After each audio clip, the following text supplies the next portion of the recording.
Hey there, we're Shannon and Jerry Arner, your hosts of the Arner Adventures Podcast. We're a minimalist couple driven by intentional living and adventure. Burned out from the 24/7 grind of running our business, we traded the hustle and the bustle for something more meaningful. We parted ways with most of our belongings and moved to the coast. Listen along as we chat about life's challenges, share inspiring stories of those who have taken big leaps to live a life outside of the norm, and help you live with more intention and less physical and mental clutter. Each episode is a step toward doing and being just a little bit better for ourselves and the world around us. Life's an adventure after all. Join us for the ride. It's the Arner Adventures Podcast. Hello, everyone. I'm Shannon. And I'm Jerry. We are back for episode 133 of the Arner Adventures Podcast. Man, is it ever hot out there. Oh my gosh. It is the thick of the summer here in Beaufort, North Carolina. Sweltering. Sweltering heat. But you know what thrives here when we have the sweltering heat? The tourists? That's... Do they thrive? I don't know if thriving is the right word. Okay, what thrives, Jer, in the heat? What thrives in the heat? What thrives in the heat, Shannon, is our compost. Oh, it does. It's cooking, as the compost world says. You know what? You're so right. Yep. That leads us to today's guest. What a great segue. Wow.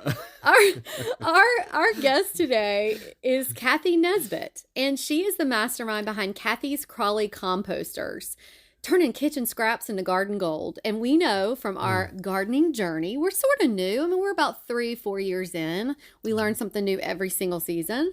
Is how wonderful composting is for our garden. Well, yeah, indeed. And I can't get past that name either. Cathy's Crawly Composters. I know, it's great. Yeah, that alone. You got me at that. Well, we wanted to have her on because she really specializes in vermicomposting. I didn't even know what that was. Me neither. Yeah. Mm-hmm.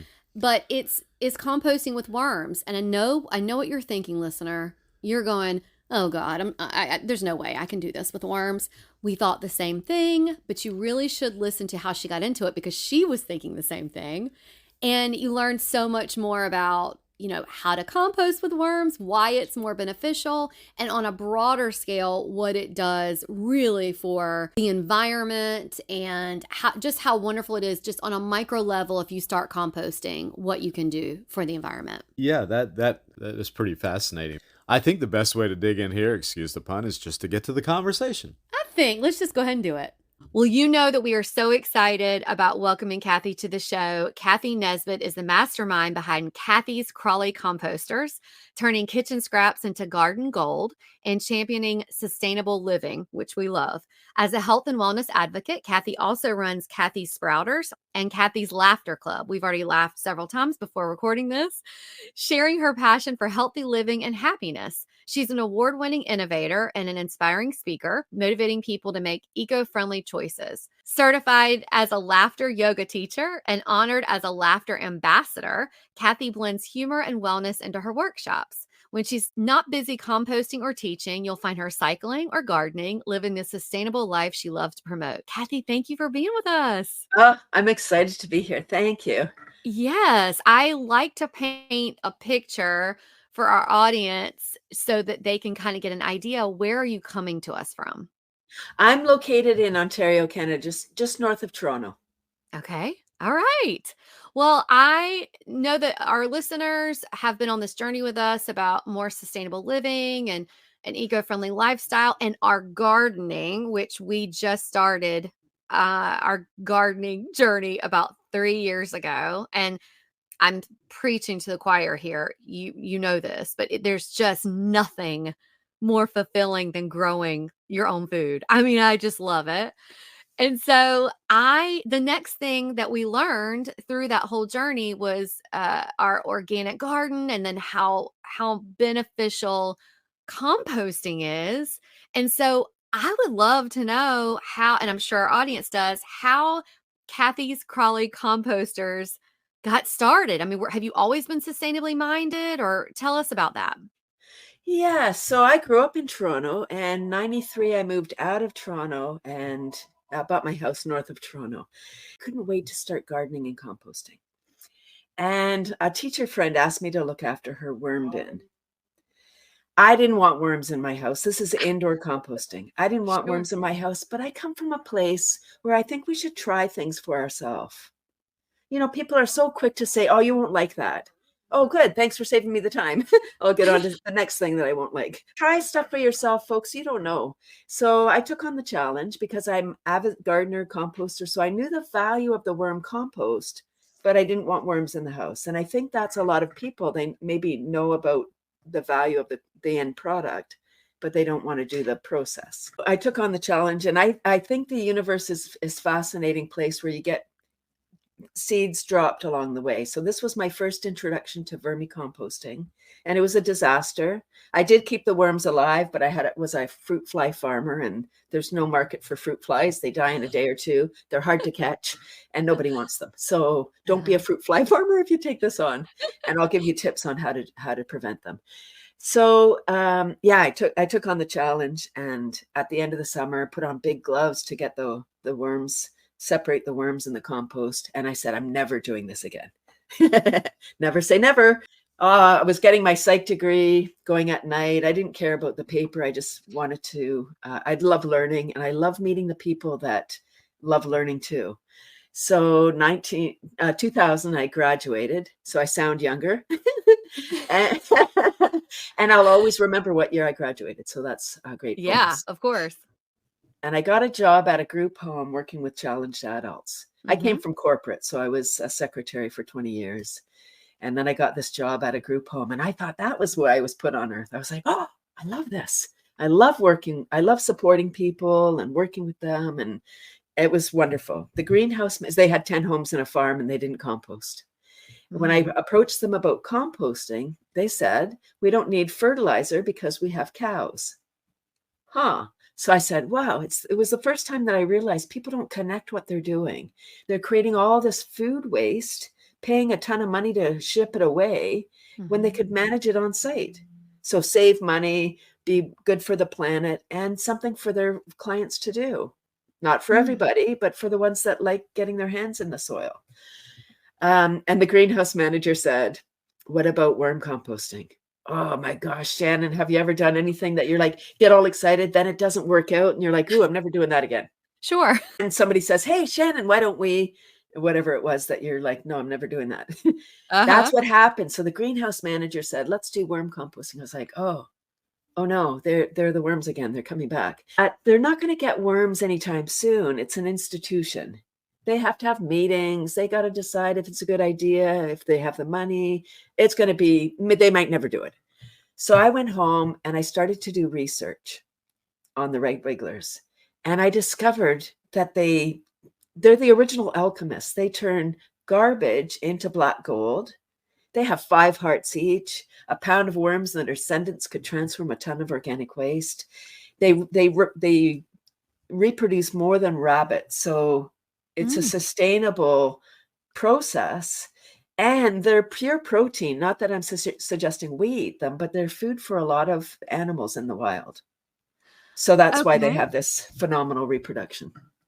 I have so many questions because we've talked about before how we learned how great composting is, and never, I've always heard, oh, you have really healthy compost if you see worms in it.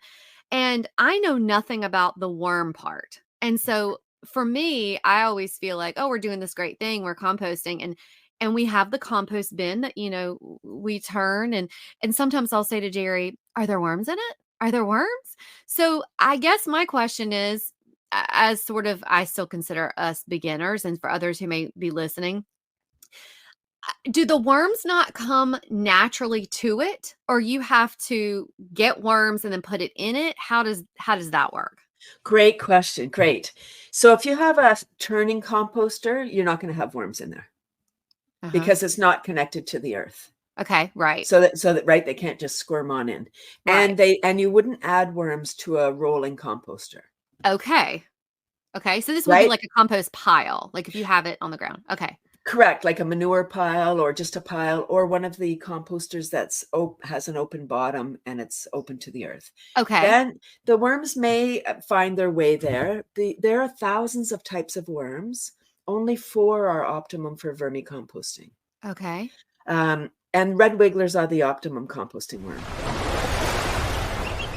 If you're anything like us and have a deep love for the ocean, you are a thalassophile. Well, we've got something special for you. It's the Thalassophile Soy Candle from our collaboration with Southern Oak Artisan. This hand-poured candle is crafted with the highest quality ingredients like all of Southern Oak Artisan's products. 100% natural soy and clean oils, completely free of toxins. You can enjoy the ambiance it creates without sacrificing your health. I love that you said ambiance correctly. Yeah, thank you. The scent, it's like bringing a day at the sea right into your home. Perfect for all you ocean lovers out there. Or should we say, thalassophiles. But it's more than just a candle. Once it's finished burning, this adorable jar can be repurposed. Head over to arneradventures.com/shop to get your Thalassophile soy candle and check out our other mindful wares. And the best part, a portion of every purchase goes to support mental health advocacy groups, which you can read all about on our Mindful Wares page. So light up your life, support a great cause, and bring a bit of the ocean's magic into your home with the Thalassophile soy candle. Again, that's at arneradventures.com/shop. And now let's get back to the show. So in North America, we can use red wigglers or European night crawlers.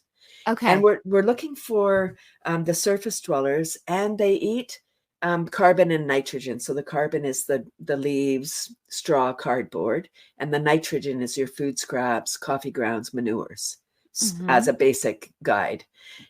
So we're talking about two different things. So outdoor composting, the worms may naturally arrive there, not in your rolling one, but if it's open to the earth, and that's beautiful. Or you can add them in and get them started. It's kind of like your sourdough bread. You need your starter batch. Yep.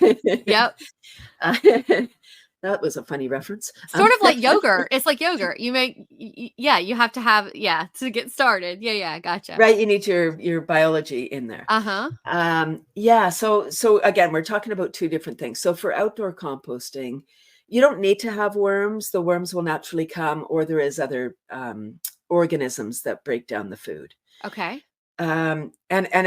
It's fine. Either way is fine. What I'm really promoting is indoor composting. Okay. In 2002, our landfill closed for the Greater Toronto Area. 6 million people in the Greater Toronto Area, and Canada's a large country. We couldn't find a place to site a new landfill. Right. So we started to export our garbage to the US. Oh, wow. I did not know that. Sorry. How Canadian. Whenever I say this next piece, it hurts my heart. At the beginning of this program of exporting our garbage, we were shipping almost 1,000 trucks a week. Wow. Honkin' transport trucks, not the cute little garbage truck. Wow. To Michigan. And, it's the government. I'm not shaming the people, but I do a lot of school workshops, and I say, shame on us as Canadians for shipping our garbage out of the country, and double shame on the Americans for accepting our garbage for cash. Not the people, the government. I was going to say, this all has to resort back to money. I mean, that's what it has to be, right? It's a business. It was big money for Michigan and a big problem. Tons of organic matter. Michigan is the trash capital now. They used to be the automotive capital. Yeah. The American dream. They build cars. Ford, GM, and Chrysler were all there. And then everybody started making cars. We make cars in Ontario now. Michigan needed a new industry. And I don't know if this is how it went, but I think there was a meeting. They're like, what are we going to do? Hey, why don't we be the trash capital? Everyone makes trash. And so they have the lowest tipping fees. So they get trash from New York, from Pennsylvania, like from the surrounding states and Canada. Oh, I had no idea. And Shannon, it's huge. This is huge because just like the states, each province has a slogan, and each state has a slogan. And the state slogan for Michigan is Great Lakes State.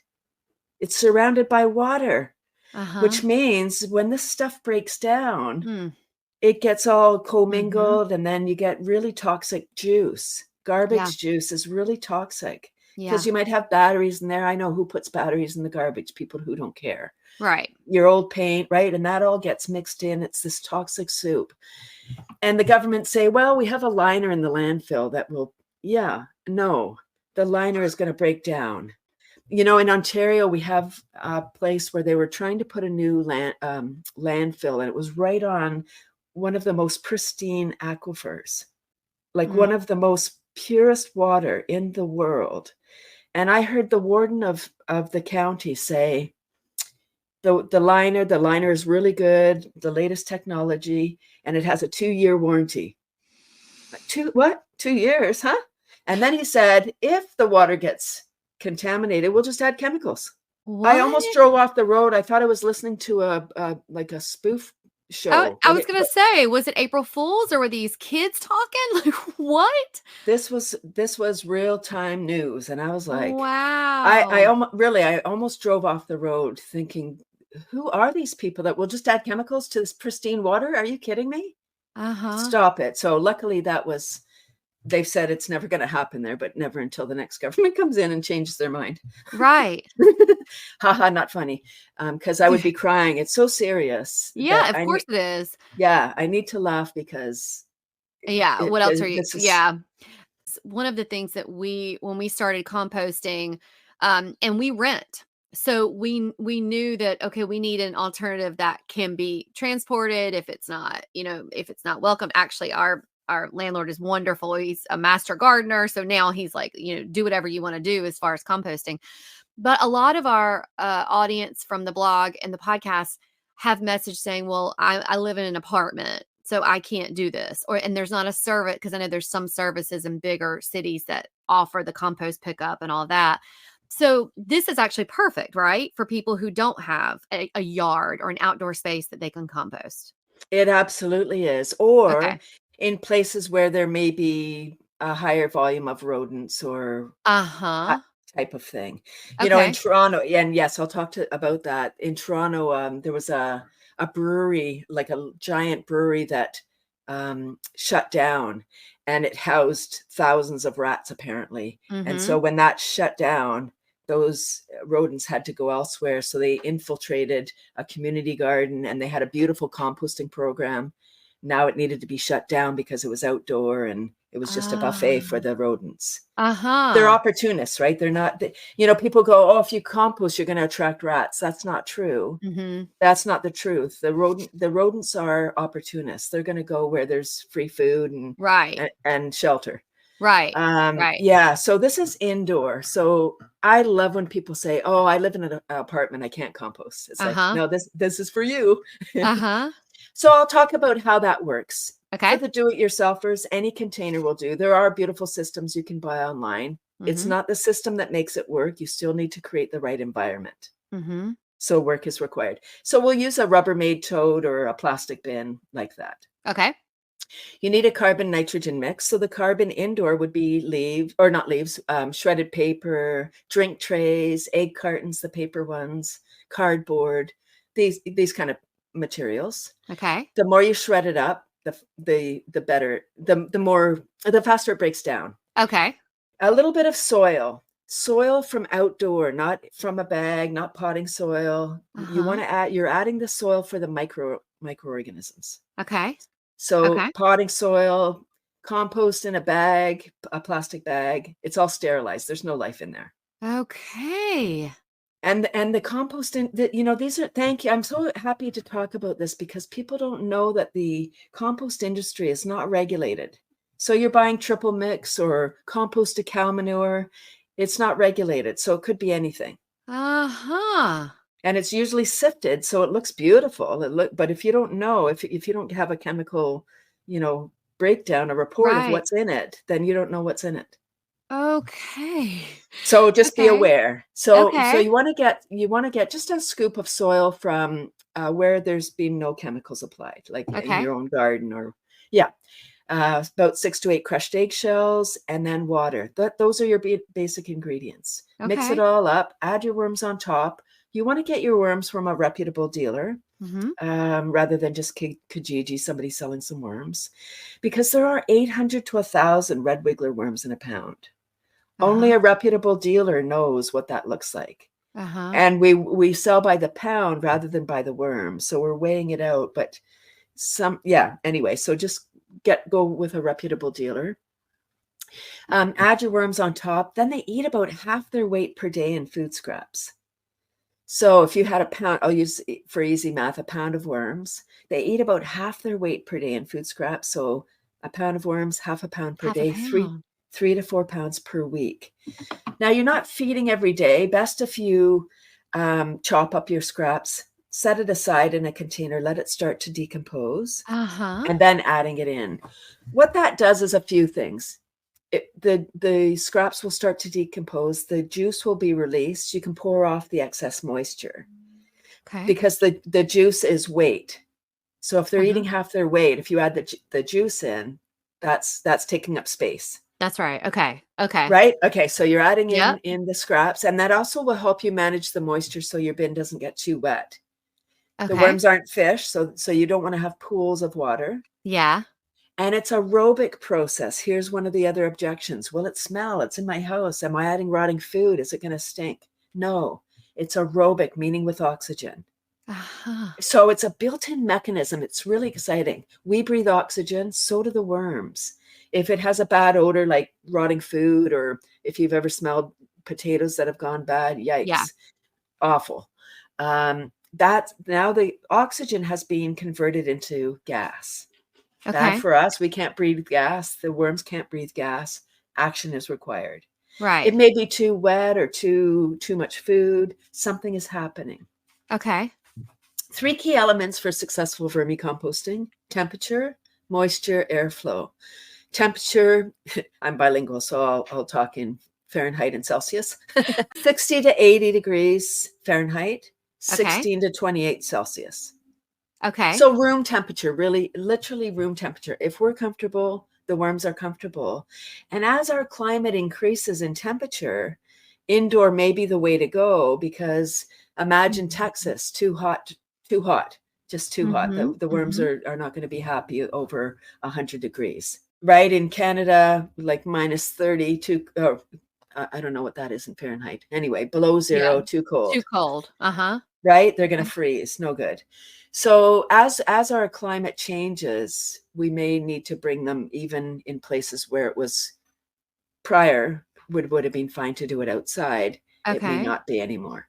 Okay. And then airflow. So you need to have holes in your bin. So that was my next question, is if they need oxygen, there needs to be holes. There needs to be holes. And if you can have your bin outside spring, summer, and fall. Put it in the shade. If it's really hot, bring it inside or put it somewhere where it's cooler. You definitely don't want to put it in the sun. And if you're going to put it outside, don't put holes in the top in case it's outside and it rains. Right? Then the water's going to shoosh right in. So you would just have it, if you have your Rubbermaid, just at the top edge on the side around the rim. Are yours inside? Yes. Okay. And then where do you keep yours? I'm just curious. I have mine in the kitchen. Okay. And like on a countertop under the sink, or what do you? I have one. It's a system. It's called the living composter, and it's a stool. So it's a functional piece of furniture, and it's got layers. And so I can talk about the systems. Yeah. All the systems kind of operate the same, where there's a few different trays, and you start with one tray. There's holes in the bottom.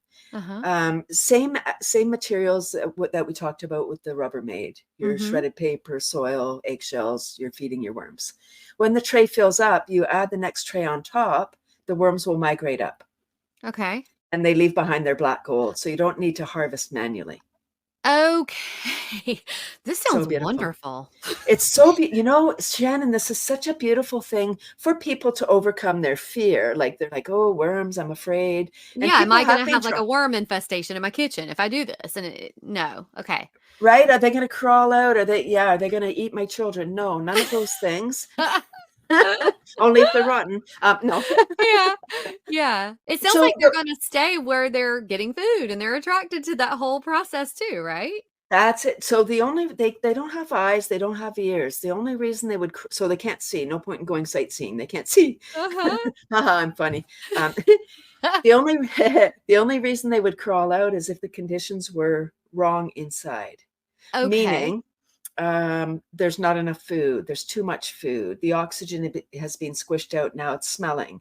It's too wet. So they're going to crawl out to try to find somewhere. And a lot of the scraps that we're adding in are acidic. Like you think of coffee grounds, they're acidic. So you balance the pH with crushed eggshells. Okay. Which is another way to manage another piece that you're creating. Uh-huh. With eggshells, what I suggest is after you've cracked your egg, give it a rinse. I just air dry them on the counter, and I have a jar sitting beside my sink, and I just throw them in once they're dry. Just whole, or not whole, like the half eggshells. Yeah. And then I just crush them with my I was going to say, then they're so much easier to crush. That's it. And they don't smell. So, because some people say, oh, I've had eggshells, but they smell. The only reason they would smell is if you haven't rinsed out that membrane. Oh my gosh. Oh my God. Like that seems so obvious. And of course, like we're not doing that. And that's so smart. Yeah. Membrane, even if you're doing it outside, if you don't rinse your eggshells, that's going to attract the critters because they're not after the fruit and vegetables so much. They're going to be after the meat, which is why you don't add meat into your Right. composter. Don't add. Okay. I have another question. You were talking about the acidic, and I feel like we get different answers, but you're the expert on composting. Do you put onions in your compost? Okay. So in a worm bin, I would say no onion or garlic or citrus. Okay. So no lemons either. Okay. Right. Okay. And if you have just one, or, in my outdoor composter, I'm much more, I toss a lot more out there. Okay. It's just because I'm dealing with the worms. They're living creatures. And these materials, like the onion and garlic skins don't really break down. They're just like kind of papery thing. They just kind of take up space. So I actually just throw them outside and they blow away. Okay. I'm sure the neighbors love it. I really don't want to sound ignorant here. So just know that like, if I have the question, I'm sure other people do.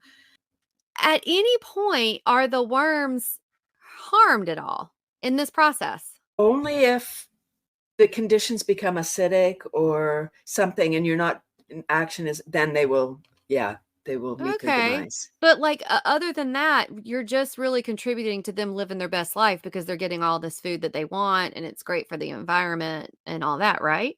That's it. Yes, that's it.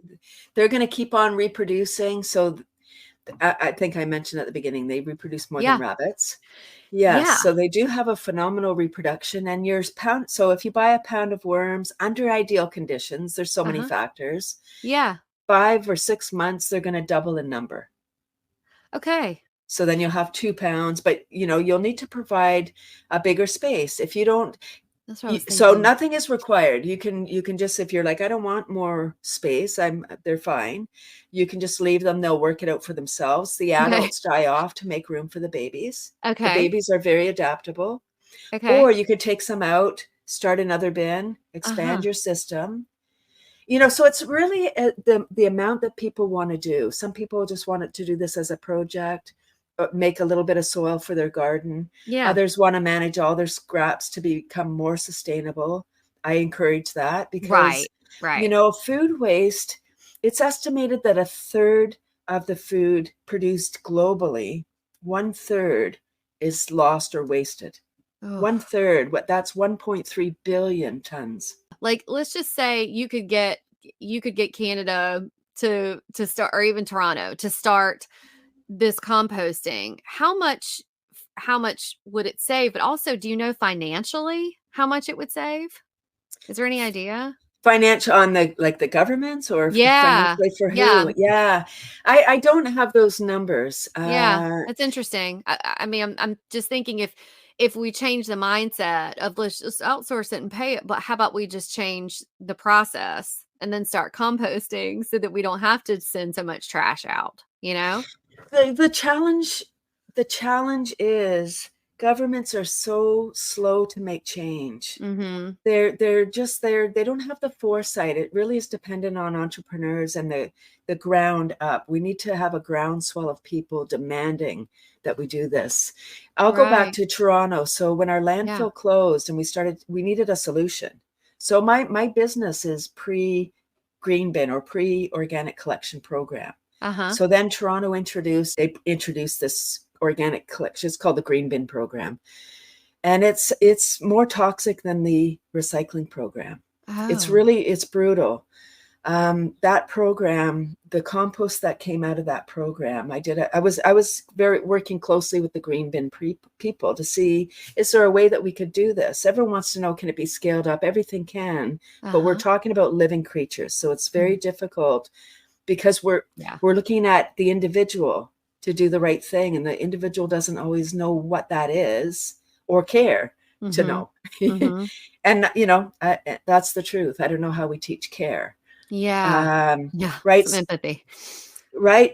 So if we look at the blue bin, if you're in an area and you can put styrofoam, for example, in your blue bin, but you move to another place and they don't accept styrofoam, you're in the practice of putting styrofoam. So you're like, well, I'm going to put it in. And I've heard people say they can just pick it out. It's like they can't pick out like 1,000 pieces of styrofoam. Right. What happens with the blue bin is they eyeball it. They look at the load.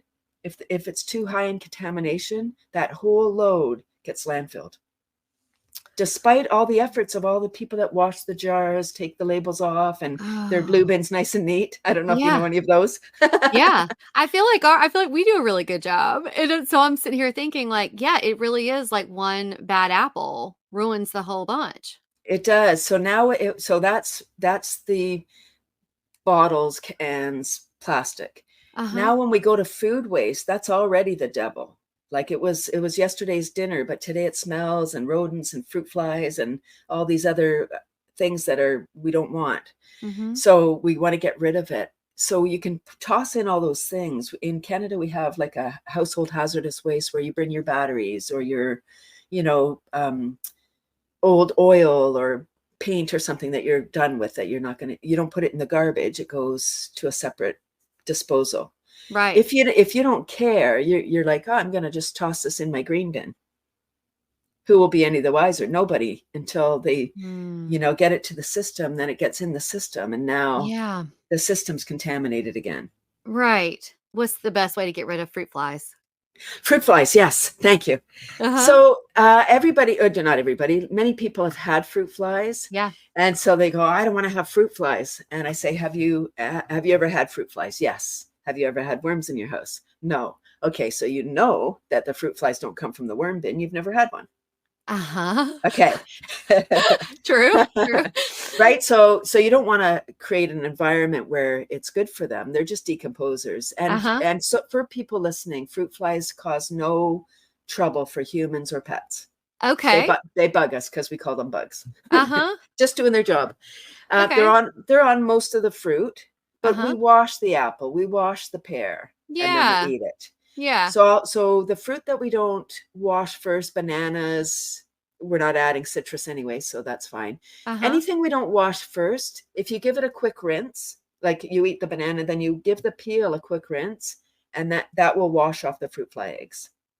Okay. And then when you're putting your food in your worm bin, so you've got your bedding, you just pull back the bedding, add your chopped up food in the hole you've made, and then cover it again.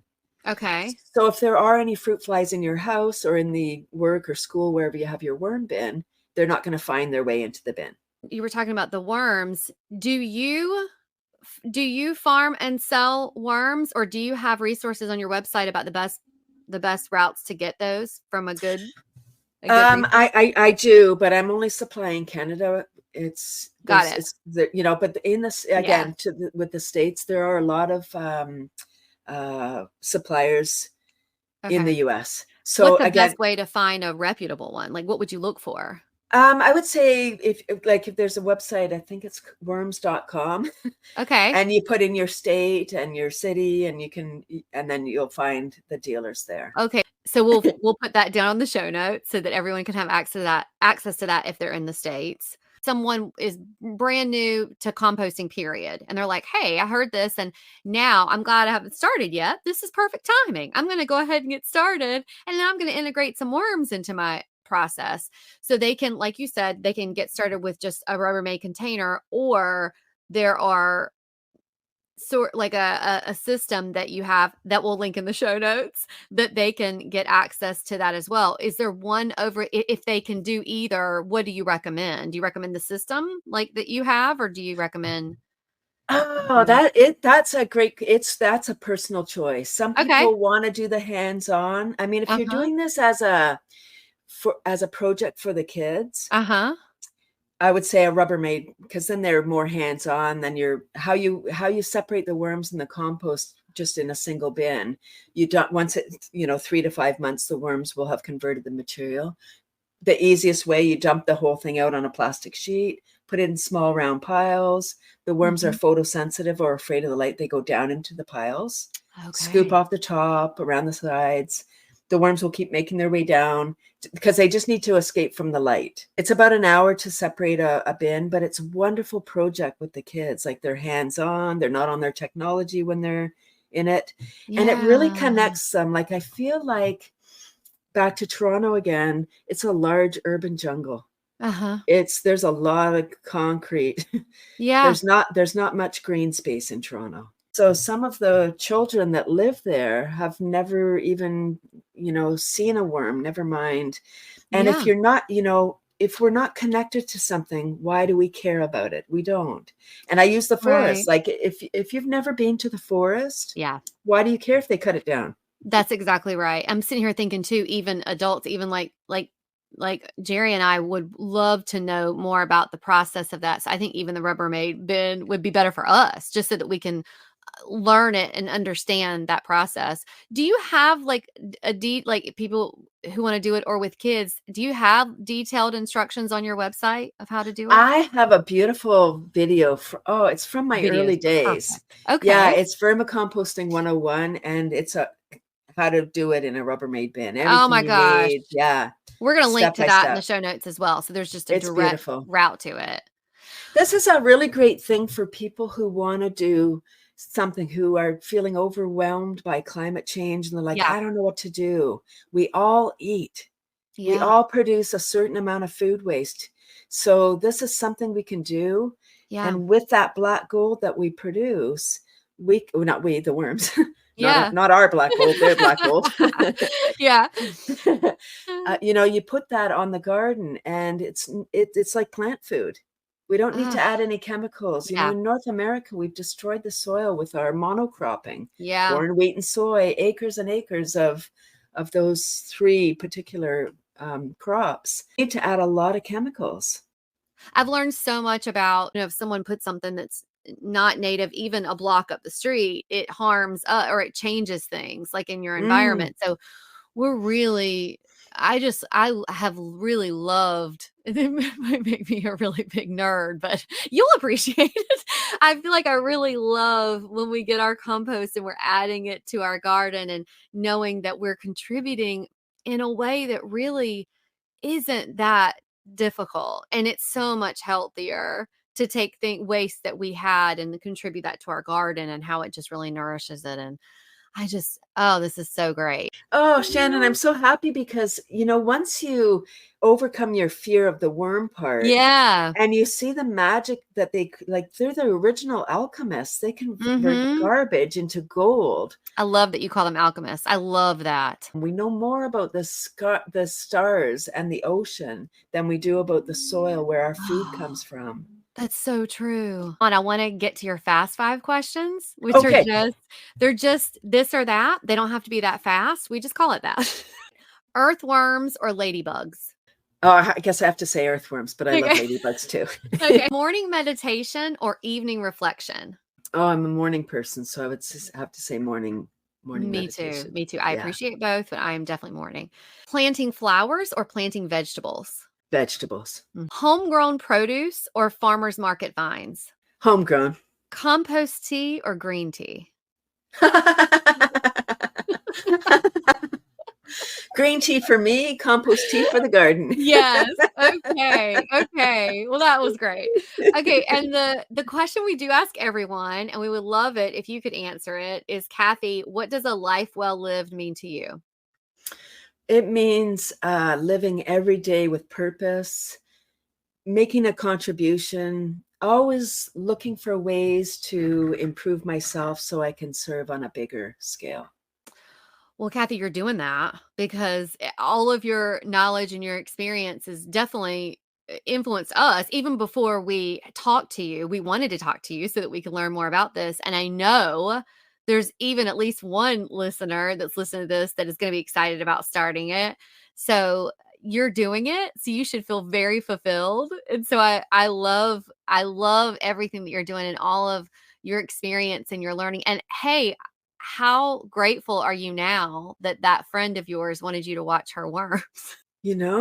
Oh, I think of her, I think of her all the time, and I just am so grateful that I Yeah. had that opportunity and I said yes. Yeah. That's what people need to do, is say yes to opportunities. Like we're told, oh, say no, we say yes too often, but we say no to the things that we need to say yes to because we're afraid. Yeah, that's true. That's true. Like you Right. talked So we're about like, oh having worms in no. the house. Mm-hmm. Right. It's like, say yes and try it. Yeah. You have nothing to lose. But I would love it if you could share how, and we will link all this down in the show notes, how our listeners can find you, how they can connect with you. Yeah. So my worm website is Cathy'sComposters.com, and it's 22 years, and there's so much information for those that are a little bit like the science. There is a micro video gallery of some of the players in the worm bin. Like they're magnified, so they kind of look scary, but they're not. And video footage of a worm inside a worm egg, which is the size of a sesame seed. Oh, wow. So cool. Very cool. I would love to invite your listeners to my free laughter club. It's online every Tuesday, 9:30 a.m., 30 minutes of super fun self-care. I incorporate tapping, brain gym, qigong. Come and try it. Come and experience the magic of laughing for the health of it. Cathy'sClub.com. We're going to link to that, and we're going to have you back on because I would love to do a show talking about that because that's right up our alley too. Shannon, we need laughter more than ever. I want people to care about the planet, but when you're in a mental crisis, that's where you are. 100%. Well, Cathy, thank you for being with us, and thank you for sharing all that information. And like I said, we're going to link all that down in the show notes, and this has just been a pleasure. Thank you, Shannon. I'm so happy. Oh, I'm just thrilled. Thank you. Well, was that not just a wonderful conversation? And if you ever told me that I was going to have a half-hour conversation about worms and dirt, let's not kid ourselves, I would have believed it. I was going to say, you're making it sound like that'd be surprising. I know. Not at all. I loved Cathy. I loved everything. My favorite part really is how she got into this, which is what most people think is there's no way I'm going to have worms. I'm not going to deal with worms. And she felt the same way when her friend was like, hey, can you watch my worm composting situation? But look, she's doing all this advocacy work now about how wonderful vermicomposting is to the environment and the just terrible things that are happening with trash and landfills and all of the trash that goes out of Canada, which is crazy, and it's shipped to the U.S. And why are we even accepting someone else's trash? But it all comes down to money. Well, yeah, like anything else. Yeah. What were your big takeaways? Well, my big takeaway was, and it's something I've always found kind of fascinating, and I was always kind of a little shy to talk about it because I thought probably nobody else really thinks about this. But here in Cathy, we found somebody that has and enjoys the fascination of marrying comedy and composting comedy, whichever way you want to say that. Laughter, Laughter and compost, which to me has always been a compelling idea to try to combine the two. And here she's done it. Yeah. And talked about the importance of laughter. And I did tell her that we wanted to have her back on the show to really just do a whole show about the benefits of laughter because she has Cathy's Laughter Club. Right. And so off air, we did talk a lot about how laughter, integrates into like I was saying, how I am an uncomfortable laugher. Like I laugh when I'm uncomfortable. Right. And she was saying how that's just like a way that your mind just deals with the discomfort. You're It's right. like It's a defense mechanism. defense kinda. Yeah, mechanism.